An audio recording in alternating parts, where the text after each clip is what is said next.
Hey, welcome to Credit Makes Sense. We're Netiva, the Frugal CrediTnista, where we answer your questions about money, credit, and everything in between. Super excited to be here with you today as we help our partner make sense of why, when older stuff dropped off her credit reports, her scores dropped as well. For those of you who don't know me, I am the owner of mnhfinancialservices.com, a financial education services firm that helps women and couples over 30 to create custom credit solutions so they can crush their financial goals.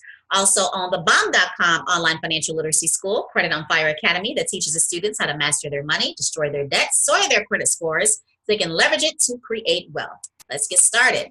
And until I had a couple of other things, older things, drop off of my credit report, and my credit scores lowered as well. I'm trying to figure out what's going on. Can you explain it? All right.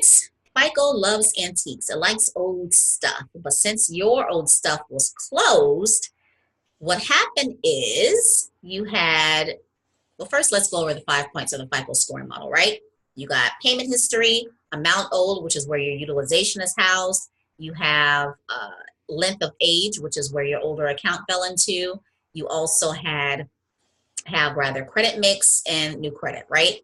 So payment history, 35%, utilization, 30%, length of age, 10%, credit mix, 10%, new credits, 10%. So history fell off, okay? When that old account dropped, history fell off. In addition to length of age, that's 15%. So you got 35% category, 15% category, and depending on what else is on your credit report, it could have also affected the 10% credit mix. So let me kind of give you an example. Let's say on your credit report, you have like 5 cards and that one loan. You paid off the loan, that left 5 cards. So the loan, the history on that loan fell off, payment history. The age, okay? Your cards maybe not have been as old, or maybe they're almost up there.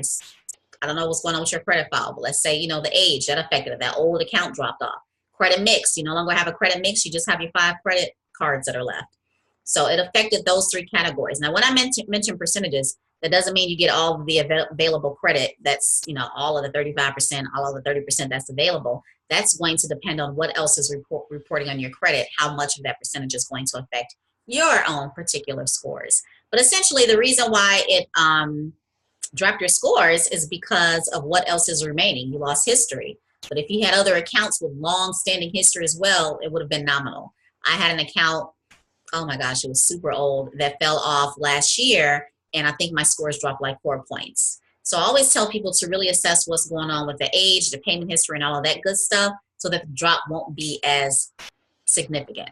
So I'm not sure, you didn't really specify what your score drop was, but that's what happened. It definitely affected too, age and payment history. Whether it affected the mix, it really depends on what else is reporting on your credit reports. That's why you got to drop. You can easily get those back by maximizing or using the accounts that are left remaining on your reports. So if you want to post back and let me know what else you have left on your reports inside of my free community, you can definitely do so. You sign inside of Credit on Fire and you want to hook up with me on one of our bi-weekly coaching calls, have at it. I love to bring you on as part of a hot seat and kind of look at what else is going on and how we can maximize your score even more so. For the rest of my partners, if you have any questions for me that you'd like me to answer during our Credit Makes Sense segment, you can send them to social@mnhfinancialservices.com, social@mnhfinancialservices.com. I left the links below for my online financial literacy school to work with us one-on-one. And I look forward to seeing you next time. See you later.